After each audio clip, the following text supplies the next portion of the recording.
नमस्कार। दूरदर्शन समाचार के विशेष कार्यक्रम यादें 2023 में आप सभी का स्वागत है। मैं हूं अजीत द्विवेदी। अगले 1 घंटे में हम आपको बताएंगे मध्य प्रदेश की वो बड़ी खबरें जिन्होंने आपके जीवन में डाला है प्रभाव, साथ ही बड़ी उपलब्धियां जिन्होंने देश को किया है गौरवान्वित। वर्ष 2023 में ही भारत को अपना नया संसद भवन मिला, जिसका उद्घाटन प्रधानमंत्री नरेंद्र मोदी ने किया। यह संसद भवन पुराने संसद भवन से काफ़ी विशाल है। इस संसद भवन की अगर बात करें तो इसकी क्षमता जो है, अगर लोकसभा की बात करें तो लोकसभा में 888, राज्यसभा में 300 और संयुक्त बैठक होने पर लोकसभा में ही 280 सदस्य आराम से बैठ सकते हैं। अलविदा होता साल 2023 देश के लिए बेहद ऐतिहासिक और इसके गौरव में 4 चांद लगाने वाला रहा है। प्रधानमंत्री नरेंद्र मोदी के दूरदर्शी विजन से इस साल भारत ने कई ऐसी उपलब्धियां हासिल की हैं जो इतिहास के पन्नों में हमेशा के लिए दर्ज हो गई हैं। अगर उपलब्धियों की बात की जाए तो देश में नए संसद भवन की सौगात इसी साल मिली। 28 मई को प्रधानमंत्री नरेंद्र मोदी ने नई संसद भवन का उद्घाटन किया। सेंट्रल विस्टा परियोजना के तहत इसका निर्माण कराया गया है। संसद के नए भवन की उद्घाटन करने के साथ ही जो कुछ नई परंपरा शुरू हुई, उनमें सेंगोल की स्थापना भी प्रमुख रही। नई संसद का उद्घाटन करते हुए प्रधानमंत्री ने इसे 140 करोड़ भारतीयों की आकांक्षाओं का प्रतिबिंब है। स्वाधीनता के 75 वर्ष संपन्न होने का उत्साह मनाने के लिए मार्च 2021 में प्रधानमंत्री नरेंद्र मोदी ने आजादी का अमृत महोत्सव कार्यक्रम का शुभारंभ किया था। वर्ष 2023 में आजादी का अमृत महोत्सव के समापन अभियान के रूप में मेरी माटी मेरा देश कार्यक्रम शुरू किया गया। इस कार्यक्रम में देश के 7,000 से अधिक खंडों से 8,500 अधिक माटी कलश दिल्ली लाए गए। 31 अक्टूबर 2023 को नई दिल्ली के कर्तव्य पथ पर मेरी माटी मेरे देश अभियान के तहत अमृत कलश यात्रा का समापन हुआ। संसद ने इस साल कुछ ऐसे कानून बनाए जो आने वाले समय में याद किए जाएंगे। संसद ने 2023 में भारतीय दंड संहिता के संशोधन बिल को मंजूरी दी है, जिससे यह पुराने कानून की जगह लेगा। इस कानून में 21 नए अपराधों को शामिल किया गया और 41 अपराधों के लिए सजा की अवधि को बढ़ा दिया है। बता दें कि यह देश में फौजदारी अपराधों के क्षेत्र में एक महत्वपूर्ण कानून है। संसद में इस साल आधी आबादी को पूरा हक दिलाने के उद्देश्य से नारी शक्ति वंदन अधिनियम पारित किया गया। नए संसद भवन में 19 सितंबर को नारी शक्ति वंदन विधेयक लोकसभा में पेश हुआ था। 20 सितंबर को लोकसभा में पास होने के बाद 21 सितंबर को इसे राज्यसभा ने पास किया। महिला आरक्षण कानून आगामी जनगणना के बाद लागू होगा। महिला सशक्तिकरण को लेकर सरकार के प्रयासों का नतीजा है कि देश के सैन्य बलों में नारी शक्ति की भागीदारी लगातार बढ़ती जा रही है। इस साल सरकार ने एक महत्वपूर्ण निर्णय लिया, जिसमें महिला अधिकारियों को भी कमांडर की भूमिका दी जा रही है। सरकार की इस पहल से सैन्य बलों में तैनात महिला अधिकारी महत्वपूर्ण पदों पर अपनी भूमिका पूरी जिम्मेदारी के साथ निभा रही हैं। सैन्य सेवाओं में आज लगभग 900 से अधिक महिला अधिकारी कार्यरत हैं। कामगारों के कल्याण को लेकर साल 2023 में पीएम विश्वकर्मा योजना शुरू की गई। प्रधानमंत्री नरेंद्र मोदी के जन्मदिन पर शुरू हुई इस योजना के तहत बिना किसी गारंटी के लोन मिलेगा। सरकार ने इस योजना में 18 पारंपरिक कौशल वाले व्यवसायों को शामिल किया है। इससे देश भर में मौजूद ग्रामीण और शहरी क्षेत्रों के कारीगरों और शिल्पकारों को सहायता मिलेगी। करोड़ों नागरिकों की आस्था के प्रतीक भगवान श्री राम के पावन धाम अयोध्या नगरी का गौरव एक बार फिर लौटने लगा है। लंबी प्रतीक्षा, परीक्षा, संघर्ष और आंदोलनों के बाद आखिरकार आगामी 22 जनवरी 2024 को भगवान श्री राम अपने नव्य, भव्य और दिव्य मंदिर में विराजमान हो जाएंगे। अयोध्या के कायाकल्प में 2023 बेहद महत्वपूर्ण वर्ष साबित हुआ है। केवल राम मंदिर ही नहीं बल्कि इस साल अयोध्या को नया रेलवे स्टेशन और एयरपोर्ट की सौगात भी मिली है। शहर में जहां सड़क कनेक्टिविटी को मजबूत करने का कार्य हुआ, तो वहीं सौंदर्यीकरण का कार्य भी तेजी गति से पूरा किया गया। प्रधानमंत्री नरेंद्र मोदी की अगुवाई में इस साल संयुक्त राष्ट्र मुख्यालय में योग सेशन का आयोजन किया गया। न्यूयॉर्क में आयोजित योग दिवस कार्यक्रम में प्रधानमंत्री नरेंद्र मोदी के अलावा दुनिया के विभिन्न देशों के राजनयिक और संयुक्त राष्ट्र पदाधिकारी शामिल हुए। भारत सरकार की पहल पर संयुक्त राष्ट्र ने साल 2023 को इंटरनेशनल ईयर ऑफ मिलेट्स घोषित किया।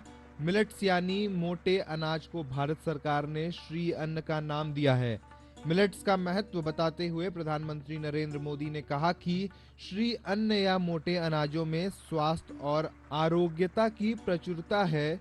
इतना ही नहीं, G20 के वैश्विक सम्मेलन में दुनिया भर से आए मेहमानों का स्वागत भी भारत की ओर से श्री अन्न द्वारा भी किया गया।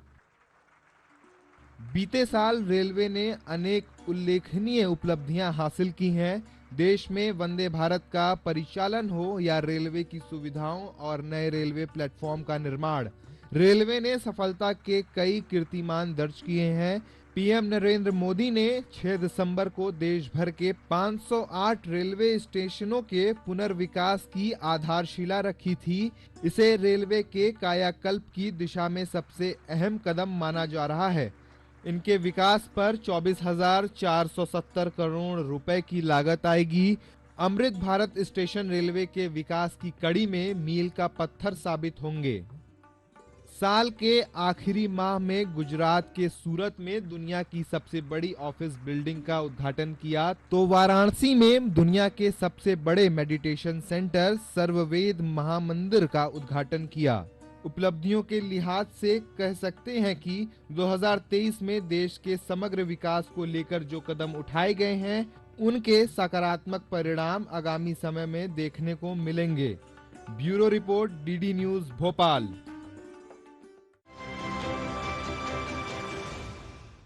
सन 2023 का साल भारत में अंतरिक्ष अनुसंधान के लिए उपलब्धियों भरा रहा। इस वर्ष भारत के चंद्रयान 3 की सफलता ने भारत की परचम दुनिया में लहरा दिया। वहीं इसी वर्ष भारत ने सूर्य के अन्वेषण के लिए आदित्य L1 मिशन भी लॉन्च किया।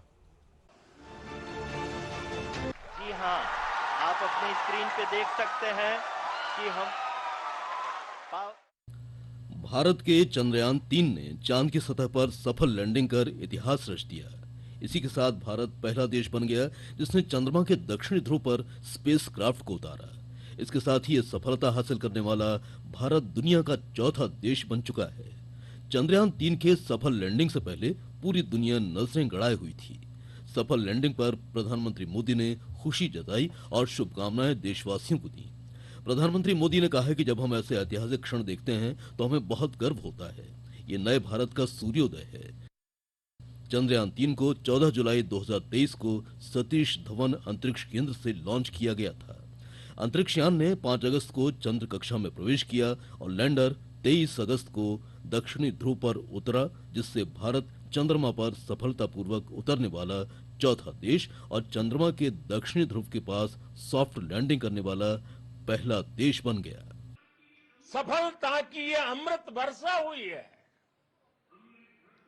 हमने धरती पर संकल्प लिया और चांद पर उसे साकार किया। प्रधानमंत्री ने कहा कि आज हम अंतरिक्ष में नए भारत की नई उड़ान के साक्षी बने हैं। पीएम ने कहा कि नया इतिहास बनते ही हर भारतीय गर्व से झूम उठा है। India is now on the moon. आज हम अंतरिक्ष में नए भारत की नई उड़ान के साक्षी बने हैं। साथियों, मैं इस समय ब्रिक्स समिट में हिस्सा लेने के लिए दक्षिण अफ्रीका में हूं, लेकिन हर देशवासी की तरह मेरा मन चंद्रयान महाअभियान पर भी लगा हुआ था। चंद्रयान 3 की सफल लैंडिंग के बाद भारत को दुनिया भर से बधाइयां मिली। इजराइल ने एक्स ट्विटर पर बधाई दी।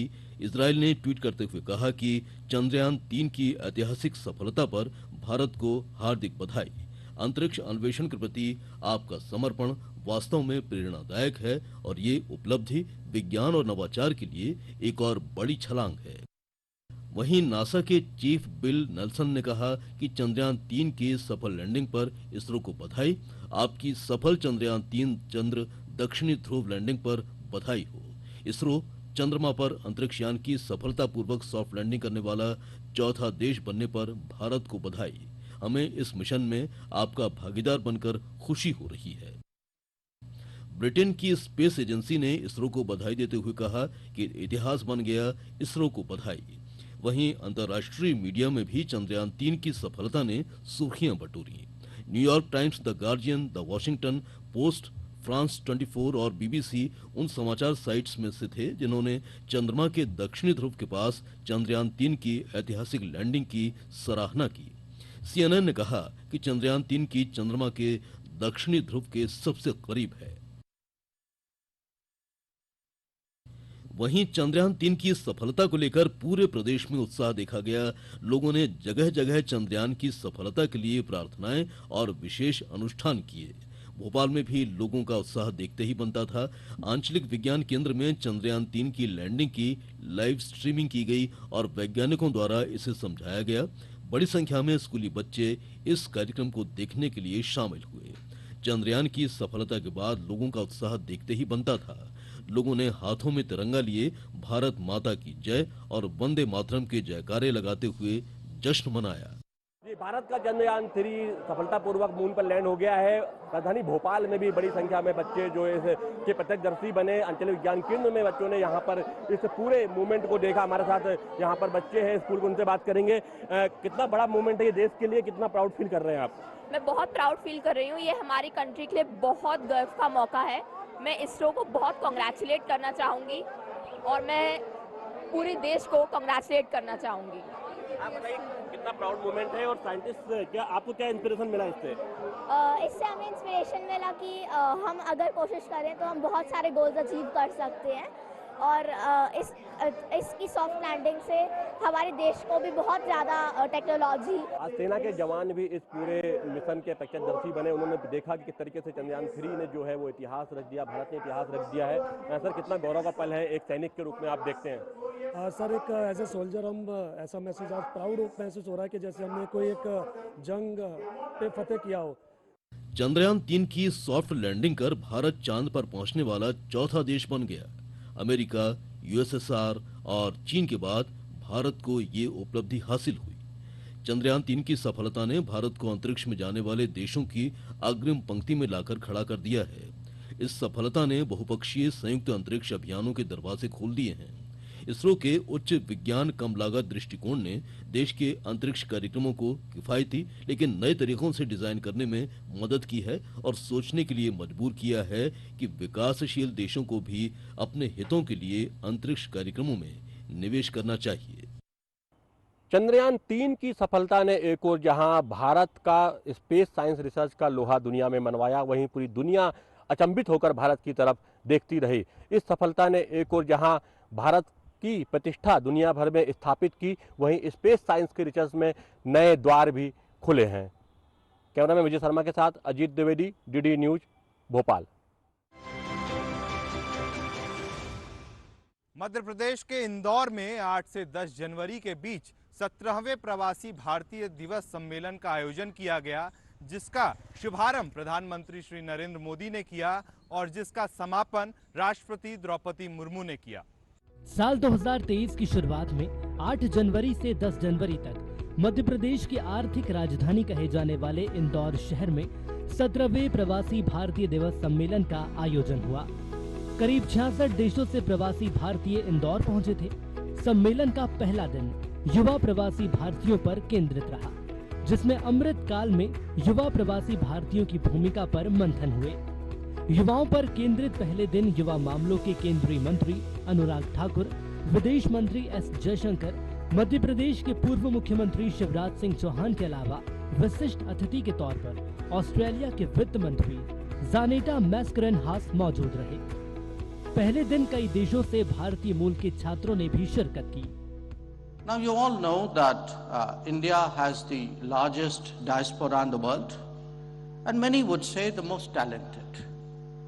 But what is perhaps unique about us is the intensity of the bonding between the community abroad and the motherland. And that is a two-way street which is promoted particularly by activities like the Pravasi Bharatiya Divas. 80,000 से ज्यादा startups Bharat में हो गए हैं। जहां दुनिया Covid से लड़ रही थी, भारत के युवा अपनी स्टार्टअप्स को यूनिकॉर्न का दर्जा देने का काम कर रहे थे। आपदा के समय भी अवसर की बात युवाओं ने दिखाई और हमारी 50 स्टार्टअप्स को यूनिकॉर्न का दर्जा भी आपदा के समय मिला। यह दिखाता है भारत के युवाओं की क्षमता क्या है। और प्रधानमंत्री जी के नेतृत्व में भारत के युवा आज सर्वश्रेष्ठ देने का काम कर रहे हैं। खेलो इंडिया से लेके स्टार्टअप इंडिया तक, स्किल इंडिया से लेके मेक इन इंडिया तक, अटल टिंकरिंग लैब से लेकर 5G टेक्नोलॉजी तक हर क्षेत्र ने भारतीय युवाओं ने अपनी प्रतिभा के बल पर नए रिकॉर्ड स्थापित किए। 9 जनवरी को सम्मेलन का शुभारंभ जहां प्रधानमंत्री नरेंद्र मोदी ने किया, तो वहीं 10 जनवरी को समापन राष्ट्रपति द्रौपदी मुर्मू ने किया। इस सम्मेलन में मुख्य अतिथि गुयाना के राष्ट्रपति मोहम्मद इरफान अली, तो विशिष्ट अतिथि के रूप में सूरीनाम के राष्ट्रपति चंद्रिका प्रसाद संतोखी शामिल हुए। इसके अलावा 4 अन्य देशों के मंत्रियों ने भी सम्मेलन में भाग लिया। इस मौके पर प्रधानमंत्री ने इंदौर की जमकर तारीफ की और कहा कि इंदौर एक शहर नहीं, दौर है। लोग कहते हैं कि इंदौर एक शहर है, लेकिन मैं कहता हूं इंदौर एक दौर है। ये वो दौर है जो समय से आगे चलता है, फिर भी विरासत को समेटे रहता है। इंदौर ने स्वच्छता के क्षेत्र में देश में एक अलग पहचान स्थापित की है। खाने पीने के लिए अपन का Indore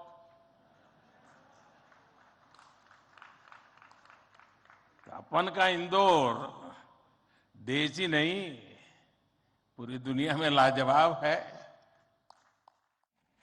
The overseas citizen of India and person of Indian origin card scheme have been merged, and the visas for the OCI card holders have been made lifelong. We are so taking steps to enhance safe, orderly, and ethical legal migration of Indian youth for overseas employment. Now, digital platforms are being used to address grievances and to help distressed Indian nationals, especially women and migrant workers. We have also undertaken massive evacuation exercise to repatriate India's and Pravasis from crisis situations, including most recently in Operation Gonga in Ukraine. 3 दिनों तक इंदौर में हुए इस सम्मेलन में 66 देशों के 3000 से ज्यादा प्रवासी भारतीयों ने शिरकत की। 10 व्यापारिक प्रतिनिधि मंडल, 70 बड़े औद्योगिक घरानों के लोग, 450 से ज्यादा प्रतिष्ठित कंपनियों के प्रतिनिधि भी इस 17वें प्रवासी भारतीय सम्मेलन में शामिल हुए। डीडी न्यूज के लिए आदित्य श्रीवास्तव की रिपोर्ट। G20 शिखर सम्मेलन में दुनिया की महाशक्तियां एक मंच पर दिखाई दी। भारत G20 समिट के जरिए तमाम बड़े देशों को साथ लाया, जो भारत के लिए काफी अहम माना जा रहा है। लेकिन G20 शिखर सम्मेलन से भारत को आखिर क्या हासिल हुआ? आइए इन 5 पॉइंट्स के जरिए आपको बताते हैं। पहला, प्रधानमंत्री नरेंद्र मोदी ने G20 शिखर सम्मेलन के पहले दिन ही स्वच्छ ऊर्जा के मामले में भारत की ओर से एक महत्वपूर्ण पहल का ऐलान किया था। उन्होंने इस मौके पर ग्लोबल बायोफ्यूल्स अलायंस लॉन्च करने की घोषणा की थी। भारत के अलावा अमेरिका और ब्राजील इस नए अलायंस के फाउंडिंग मेंबर हैं। ग्लोबल बायोफ्यूल अलायंस के लॉन्च होने के बाद तीनों फाउंडिंग मेंबर समेत अर्जेंटीना और इटली जैसे कुल 11 देश इससे जुड़े। दूसरा, पीएम मोदी ने G20 शिखर सम्मेलन के पहले दिन एक बड़ा ऐलान ये भी किया कि G20 अब G21 कहलाएगा। सर्वसम्मति के बाद अफ्रीकी यूनियन को G20 का सदस्य बनाया गया। इस नई सदस्यता को ऐतिहासिक कदम करार दिया जा रहा है, जो कि भारत की अध्यक्षता में उठाया गया। तीसरा, G20 शिखर सम्मेलन में रूस यूक्रेन युद्ध पर प्रमुख मतभेदों से पार पाते हुए एक सर्वसम्मत घोषणा पत्र को अपनाया गया। सम्मेलन में प्रधानमंत्री नरेंद्र मोदी ने वैश्विक विकास की कमी को खत्म करने का आह्वान किया। इतना ही नहीं, 32 पन्नों वाले इस खास घोषणा पत्र में सभी देशों की आम सहमति हासिल कर ली गई, जिसे भारत के लिए एक बड़ी सफलता के तौर पर देखा जा रहा है। हमारा मानना है कि कनेक्टिविटी विभिन्न देशों के बीच आपसी व्यापार ही नहीं, आपसी विश्वास भी बढ़ाने का स्रोत है। कनेक्टिविटी इनिशिएटिव्स को प्रमोट करते हुए कुछ मूलभूत सिद्धांतों का सुनिश्चित किया जाना महत्वपूर्ण है, जैसे अंतर्राष्ट्रीय नॉर्म्स, रूल्स तथा लॉज का पालन, सभी देशों की संप्रभुता और क्षेत्रीय अखंडता का सम्मान, डेट बर्डन की जगह फाइनेंशियल वायबिलिटी को बढ़ावा देना। शिखर सम्मेलन में हुई एक बड़ी घोषणा में भारत से यूरोप तक ट्रेड रूट बनाने की संकल्पना को काफी खास माना जा रहा है। भारत से यूरोप तक जिस ट्रेड रूट को बनाने की संकल्पना पेश की गई है, वह पश्चिम एशिया से होकर गुजरेगा और तैयार हो जाने पर चीन के मॉडर्न सिल्क रूट की काट साबित होगा। इस ट्रेड रूट का ऐलान पूरी दुनिया के लिए काफी महत्वपूर्ण है। पांचवा, दिल्ली घोषणा पत्र में यूक्रेन युद्ध का जिक्र करते हुए देश में व्यापक, न्याय संगत और स्थायी शांति का आह्वान किया गया। इतना ही नहीं, सदस्य देशों से इलाकों पर कब्जा करने के लिए ताकत के इस्तेमाल या किसी भी देश की क्षेत्रीय अखंडता के खिलाफ कार्य करने से बचने का आग्रह किया गया है। घोषणा पत्र में कहा गया कि परमाणु हथियारों का इस्तेमाल या इस्तेमाल की धमकी अस्वीकार्य होनी चाहिए। There are 8 paras on the geopolitical issue, which is entitled Planet, People, Peace and Prosperity. All those 8 paras have 100% acceptance. All countries have unanimously supported the New Delhi Leaders Declaration. This is one declaration without a single footnote and without any chairs summary. ये तो बात दिल्ली की हुई, लेकिन साल भर मध्य प्रदेश में भी कई शेरपा और फाइनेंस ट्रैक की महत्वपूर्ण बैठकें हुई। इंदौर में G20 रोजगार एवं श्रम मंत्रियों की बैठक का शुभारंभ प्रधानमंत्री नरेंद्र मोदी के वीडियो संदेश से हुआ।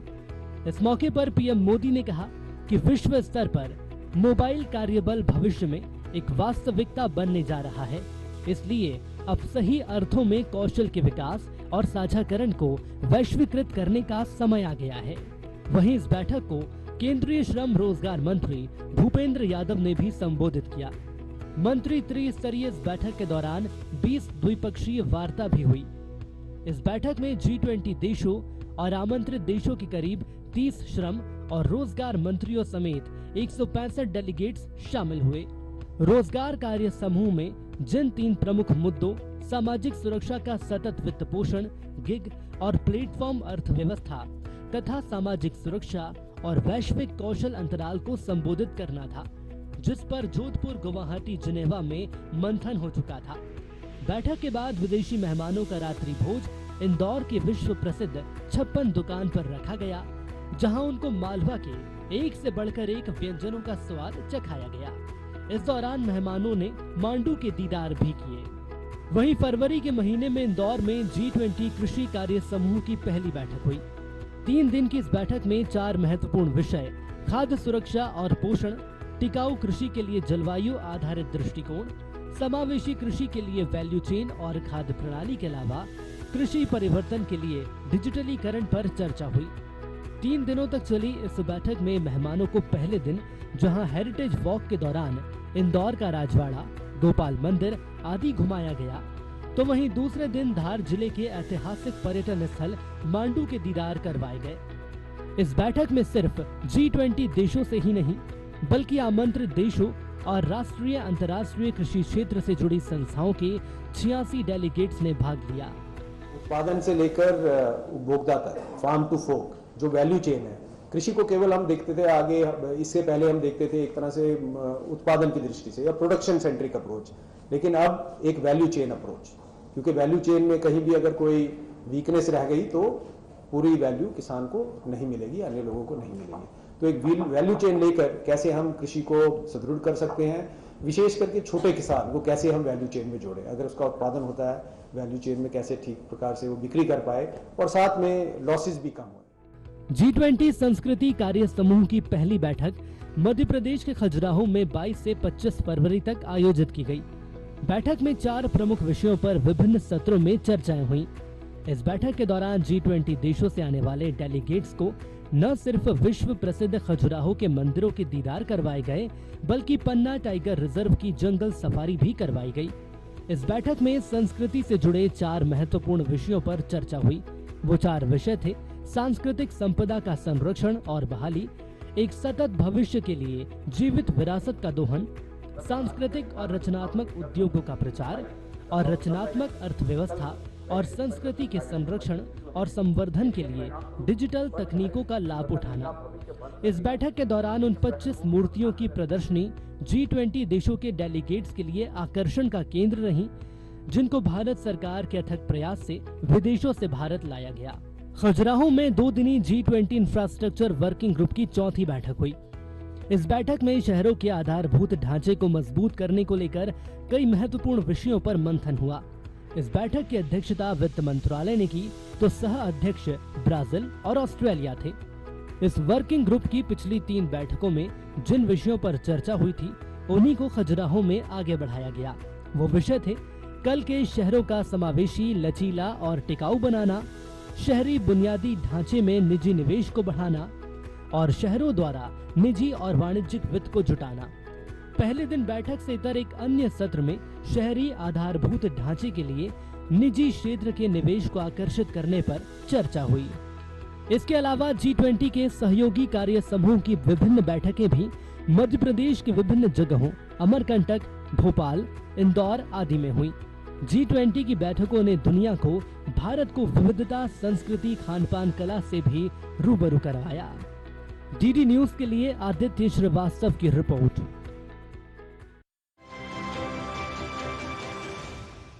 सन 2023 में ही प्रधानमंत्री नरेंद्र मोदी के मध्य प्रदेश के विभिन्न अंचलों में कई दौरे हुए।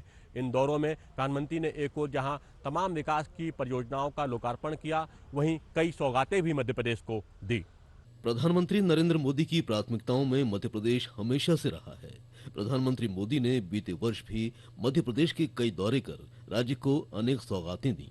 प्रधानमंत्री नरेंद्र मोदी बीते अगस्त माह में सागर पहुंचे। सागर के बड़तुमा में प्रधानमंत्री ने संत रविदास मंदिर और स्मारक की आधारशिला रखी। इस मौके पर प्रधानमंत्री ने कहा कि जब हमारी आस्थाओं पर हमले हो रहे थे, हमारी पहचान मिटाने के लिए पाबंदियां लगाई जा रही थीं, तब रविदास जी ने मुगलों के कालखंड में कहा कि पराधीनता सबसे बड़ा पाप है।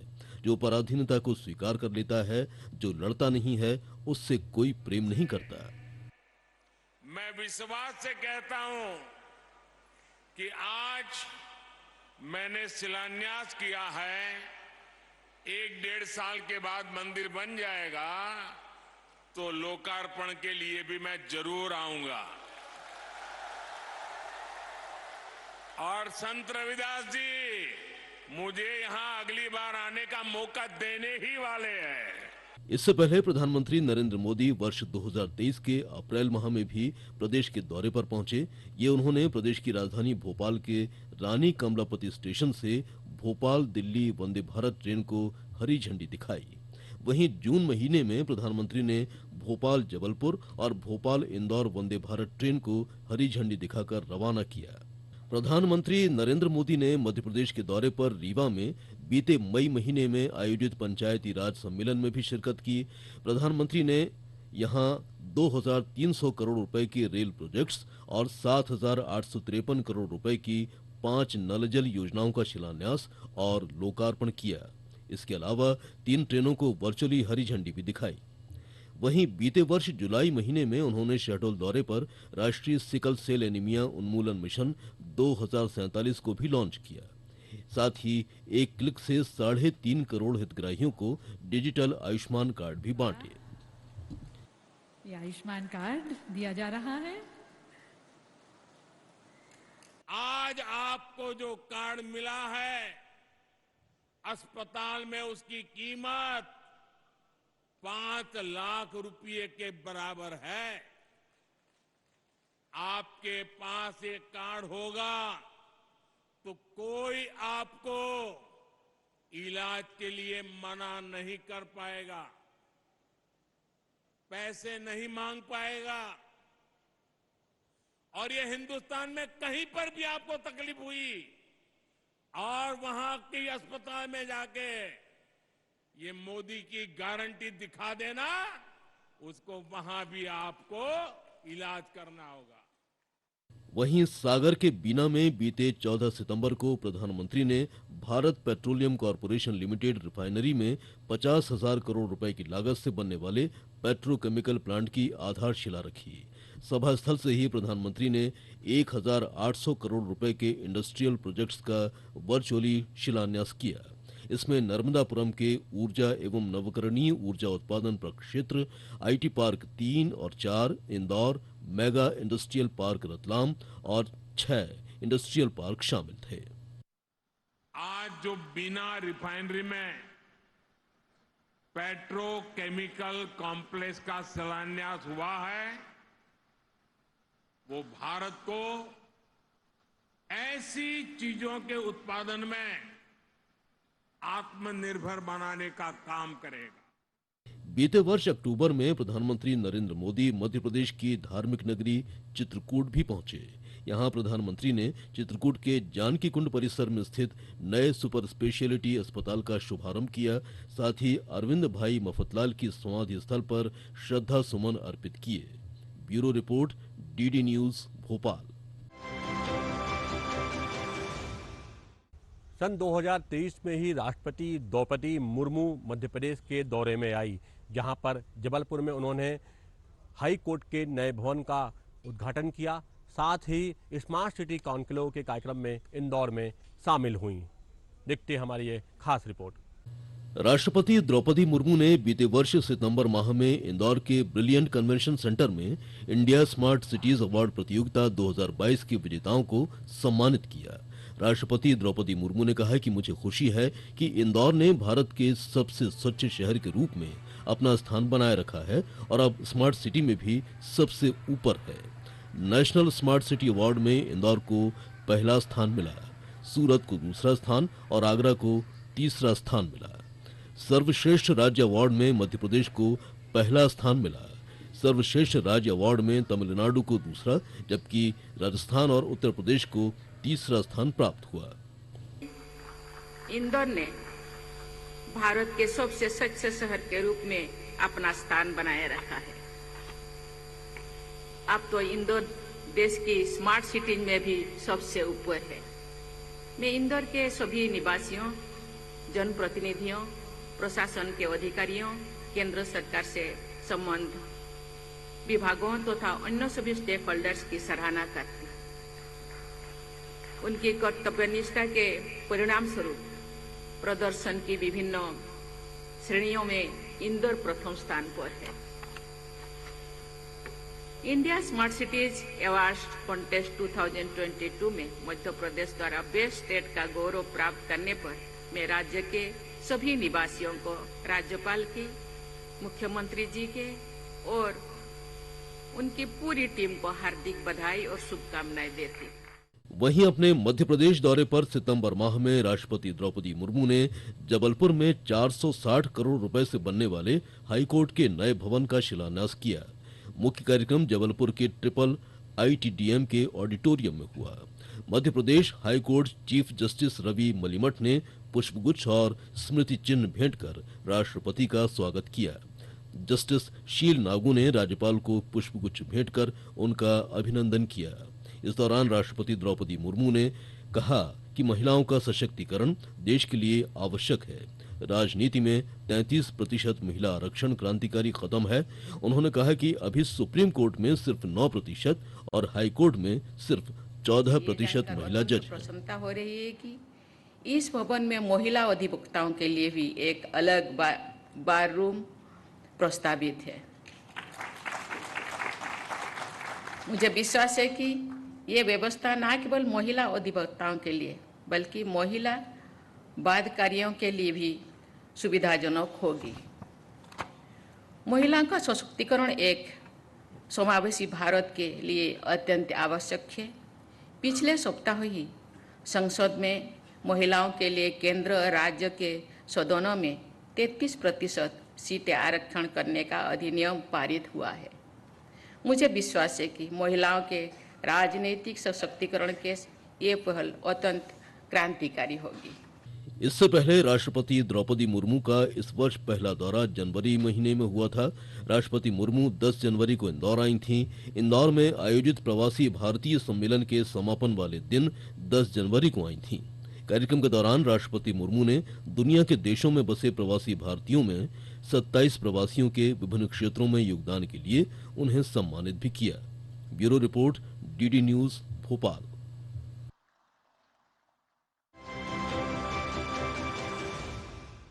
मोदी सरकार की गारंटी, सबका अपने पक्के घर का सपना होगा पूरा।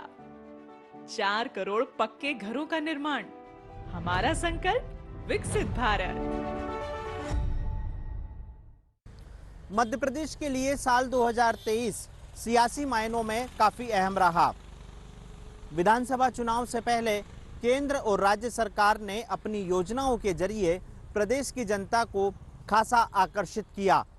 गरीब कल्याण महाअभियान की चर्चा हो या लाडली बहना योजना की शुरुआत हो, इन सब के बीच में नए जिले के गठन ने भी सूबे की सियासी इबारत को बदलने की भरसक कोशिश की। देखिए ये रिपोर्ट। मध्य प्रदेश में साल 2023 चुनावी लिहाज से तो महत्वपूर्ण था ही, लिहाजा सरकार और राजनीतिक दलों ने इस साल घोषणाओं में कोई कमी नहीं छोड़ी। सत्ताधारी दल ने अपनी घोषणाओं को पूरा करने में एड़ी चोटी का जोर लगा दिया। 20 अगस्त 2023 को राजधानी भोपाल में केंद्रीय गृह एवं सहकारिता मंत्री अमित शाह ने गरीब कल्याण महाअभियान की शुरुआत की। उन्होंने कहा कि मध्य प्रदेश प्रगति के सभी क्षेत्रों में आगे है। भोपाल से लेकर हर चौपाल तक विकास हुआ है। मध्य प्रदेश में समग्र दृष्टिकोण से कार्य हुआ है। भोपाल के कुशाभाऊ कन्वेंशन सेंटर में गरीब कल्याण महाअभियान में मध्य प्रदेश के रिपोर्ट कार्ड को उन्होंने जारी किया।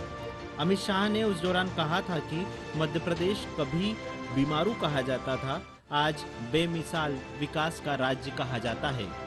जो कभी बंठाडार माना जाता था, आज वह हर क्षेत्र में बुलंदियों पर खड़ा है। आज विकास की दृष्टि से हर पैरामीटर में मध्य प्रदेश आगे दिखाई देता है, जिसे कभी बर्बाद कर राइट ऑफ किया गया था। आज़ादी के अमृतकाल में सतत विकास की ओर अग्रसर होना है। वर्ष 2014 से प्रधानमंत्री श्री नरेंद्र मोदी ने मध्य प्रदेश को निरंतर और मन से आवश्यक सहयोग दिया है। बीमारू राज्य से बेमिसाल राज्य बनने वाले मध्य प्रदेश ने अनेक क्षेत्रों में उल्लेखनीय कार्य किया है। मध्य प्रदेश के गठन से लेकर अभी तक प्रदेश को आत्मनिर्भर बनाने में सफलता मिली है। चाहे कृषि का क्षेत्र हो, युवाओं को स्वभाषा में मेडिकल और इंजीनियरिंग की पढ़ाई की सुविधा देने का प्रश्न हो, महिलाओं का कल्याण हो, सड़क पानी बिजली का क्षेत्र हो, शिक्षा और स्वास्थ्य के क्षेत्र हो, गरीबों को योजनाओं का लाभ दिलवाने का कार्य हो, सभी में मध्य प्रदेश ने पिछले 20 सालों से उल्लेखनीय कार्य किया है। आम जनता के हित में कार्य करते हुए मध्य प्रदेश बेमिसाल राज्य बना। बिजली, पानी, सड़क, स्वास्थ्य और सुशासन के साथ मजबूत कानून व्यवस्था से प्रदेश में आमूलचूल परिवर्तन देखने को मिला है। चाहे स्वास्थ्य का क्षेत्र हो, औद्योगिक विकास हो, इरिगेशन का रकबा हो, कृषि विकास हो, युवाओं के लिए पढ़ाई लिखाई के सभी आयाम मध्य प्रदेश में ही उपलब्ध करने हो, अपनी स्वभाषा में मेडिकल और इंजीनियरिंग की पढ़ाई लिखाई करनी हो, हर दृष्टि से एक आत्मनिर्भर मध्य प्रदेश बनाने का एक नींव डालने का काम ये 20 साल में हुआ है। और डबल इंजन की सरकार ने विकास के नए प्रतिमान गढ़े हैं। मित्रों, मध्य प्रदेश की अर्थव्यवस्था का आकार 2002-03 तक हुआ करता था केवल 71,000 करोड़ रुपया, और मुझे कहते हुए प्रसन्नता है कि पिछले साल 13.5 लाख करोड़ को हम पार करके इस साल 15 लाख करोड़ का हो जाएगा। मध्य प्रदेश गरीबी से लोगों को मुक्ति दिलवाने में सबसे आगे है। पिछले 20 वर्ष में पहले मध्य प्रदेश में जो सड़क निर्मित हुई थी तो सड़क में गड्ढा था या गड्ढे में सड़क थी, मालूम नहीं पड़ता था। शिक्षा, सड़क, कृषि विकास दर, गेहूं खरीदी, धान खरीदी, राशन के वितरण, विद्यालयों के उन्नयन, पर्यटन क्षेत्र परियोजना के क्रियान्वयन, योजनाओं के संचालन, नई औद्योगिक प्रशिक्षण संस्थाएं खोलने, राष्ट्रीय राजमार्ग के निर्माण, हवाई अड्डों के विकास, ऊर्जा उत्पादन, ओंकारेश्वर में शंकराचार्य जी की प्रतिमा और अद्वैत संस्थान प्रारंभ करने की पहल, अंतर्राष्ट्रीय क्रिकेट स्टेडियम के निर्माण की पहल, सिंचाई क्षेत्र, महाकाल लोक के निर्माण, भोपाल और इंदौर में मेट्रो रेल प्रोजेक्ट, पैसा नियम लागू करने और निवेश के लिए मध्य प्रदेश को अनुकूल राज्य के रूप में उभारने के कार्य हुए हैं। प्रधानमंत्री श्री नरेंद्र मोदी के भारत को विश्व की तीसरी बड़ी अर्थव्यवस्था बनाने और नए भारत के निर्माण करने के संकल्प में मध्य प्रदेश जैसे राज्य सहयोगी हैं। अमरकंटक को विकसित किया जा रहा है। स्वदेश दर्शन स्कीम के अंतर्गत मध्य प्रदेश में 350 करोड़ रुपए के कार्य पूर्ण कर दिए गए हैं। केंद्रीय गृह एवं सहकारिता मंत्री अमित शाह ने गरीब कल्याण महाअभियान के अंतर्गत मध्य प्रदेश की उपलब्धियों का विषयवार उल्लेख किया। आदरणीय श्री अमित शाह जी पधारे हैं, उनके हाथों से 20 सालों के रिपोर्ट कार्ड का विकास यात्रा का रिपोर्ट कार्ड का विमोचन यहाँ पे किया गया। देश में यदि गत 10 वर्ष में 10% आबादी गरीबी के चक्र से बाहर निकली है तो उसमें मध्य प्रदेश का सर्वाधिक योगदान है। मध्य प्रदेश में भाजपा सरकार ने हर क्षेत्र में ढेर सारे परिवर्तन किए हैं। जहां तक प्रदेश के बजट के आकार की बात हो, यह वर्ष 2002 में 23,100 करोड़ था, अब यह 3,14,000 करोड़ से अधिक है। मध्य प्रदेश में शिक्षा का बजट 2,556 करोड़ से बढ़कर 38,000 करोड़ हुआ है। कोई भी समाज शिक्षा के विकास के बिना खड़ा नहीं हो सकता। मध्य प्रदेश में कांग्रेस सरकार के समय स्वास्थ्य का बजट सिर्फ 580 करोड़ रुपए था, जो अब 16,000 करोड़ है। इसमें आयुष्मान भारत योजना शामिल नहीं है। मध्य प्रदेश में प्रति व्यक्ति आय पहले 11,700 रुपए थी, जो अब बढ़कर 1,40,000 रुपए हो गई है। एमएसएमई सेक्टर में साल भर में 4,299 उद्योगों के पंजीयन होते थे, अब इनकी संख्या 3,61,000 है। सड़क निर्माण में महत्वपूर्ण कार्य हुआ है। पहले सिर्फ 60,000 किलोमीटर सड़कें थी, अब मध्य प्रदेश में 5,10,000 किलोमीटर लंबाई से अधिक की सड़कें हैं, जो 8 गुना से भी ज्यादा हैं। नेशनल हाईवे सड़कों की लंबाई 4,800 किलोमीटर से बढ़कर 13,000 किलोमीटर हो गई। कृषि क्षेत्र में कृषि विकास दर 6.5 गुना बढ़ गई है। गेहूं खरीदी 4,38,000 मीट्रिक टन से 70,96,000 मीट्रिक टन हो गई है। धान खरीदी 0.95 हजार मीट्रिक टन से बढ़कर 46,30,000 मीट्रिक टन हो गई है।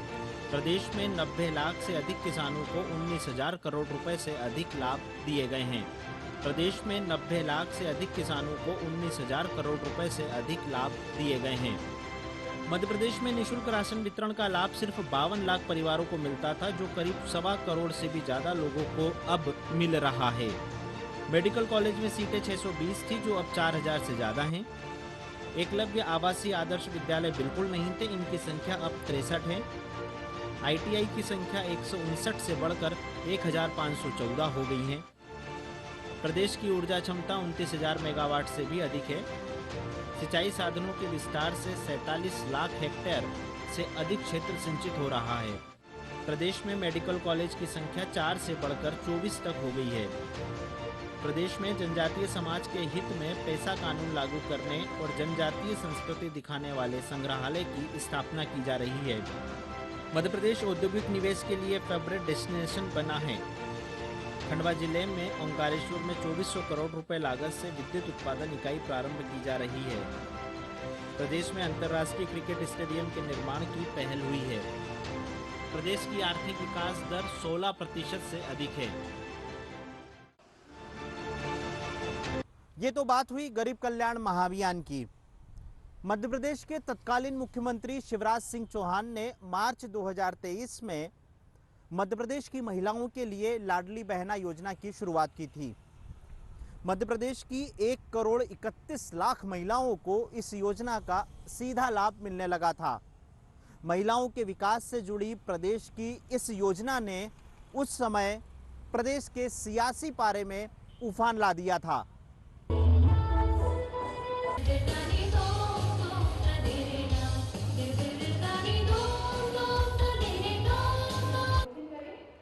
लाडली बहना योजना को शुरू करने का मकसद प्रदेश में महिला सशक्तिकरण की दिशा में महिलाओं के आर्थिक स्वावलंबन, उनके स्वास्थ्य और पोषण स्तर में सतत सुधार एवं परिवार के निर्णयों में उनकी भूमिका सुदृढ़ करने हेतु सरकार द्वारा मुख्यमंत्री लाडली बहना योजना प्रारंभ की गई। मेरी बहनें इज्जत से जिए, मान सम्मान से जिए और खूब आगे बढ़े। तुम्हारी जितनी तकलीफें हैं भगवान मुझे दे दे, लेकिन तुम्हारी आंखों में कभी आंसू न आए बहनों, तुम्हारी आंखों में कभी आंसू न। साल 2023 में मध्य प्रदेश में प्रशासनिक कारणों से नए जिले का गठन भी किया गया। मऊगंज मध्य प्रदेश का 53वां जिला बनाया गया। तत्कालीन मुख्यमंत्री शिवराज सिंह चौहान ने 4 मार्च 2023 को इसकी घोषणा की थी। मऊगंज रीवा संभाग का 5वां जिला है। इसकी सीमा दक्षिण और पश्चिम में उत्तर प्रदेश के प्रयागराज और मिर्जापुर जिले से जुड़ती है।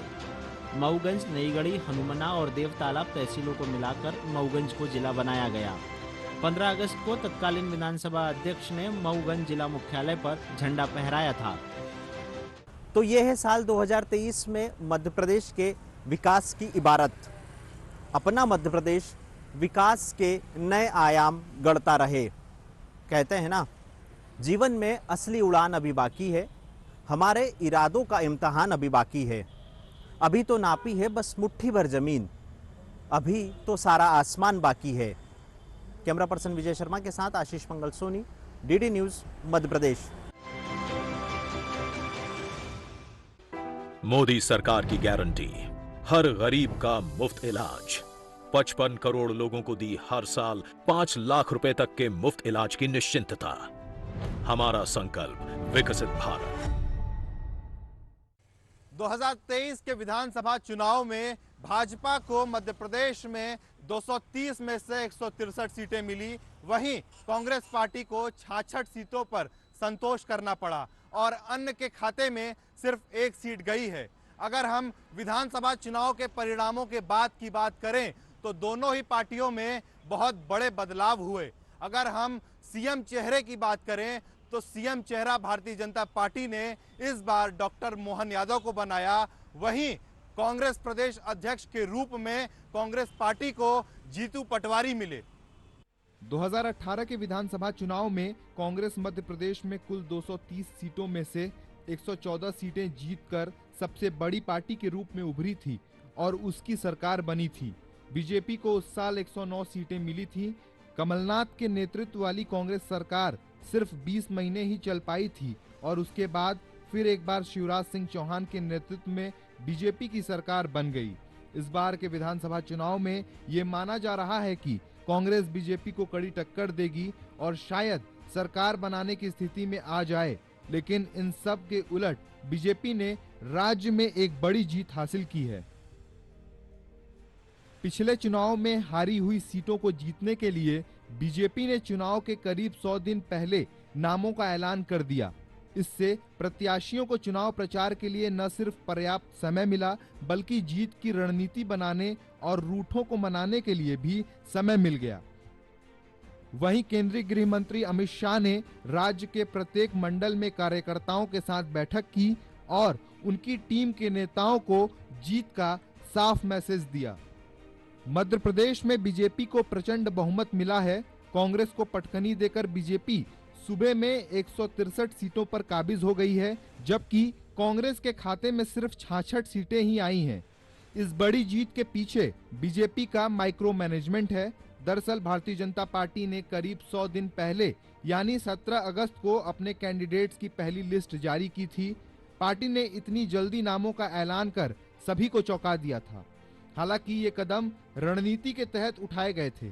सबसे पहले उन सीटों पर नामों का ऐलान किया गया जहां पार्टी की पकड़ बेहद कमजोर थी। टिकट बंटवारे से पहले बीजेपी की केंद्रीय चुनाव समिति ने चुनावी राज्यों की सीटों को 4 कैटेगरी में बांटा था। इन्हें ए, बी, सी और डी कैटेगरी में रखा था। ए कैटेगरी में उन सीटों को रखा गया था जिन पर भारतीय जनता पार्टी के उम्मीदवार अक्सर जीत हासिल करते हैं। बी कैटेगरी में उन सीटों को रखा गया था जिनमें हार और जीत पिछले चुनाव में हो रही है।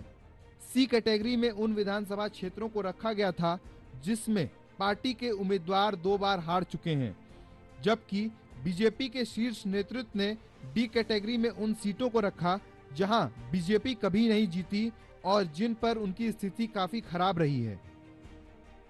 बीजेपी की जीत का सबसे बड़ा फैक्टर ये साबित हुआ कि पार्टी के नेताओं ने अपने क्षेत्र में प्रचार करने के साथ ही कमजोर कड़ियों को मजबूत करने का वक्त मिल गया।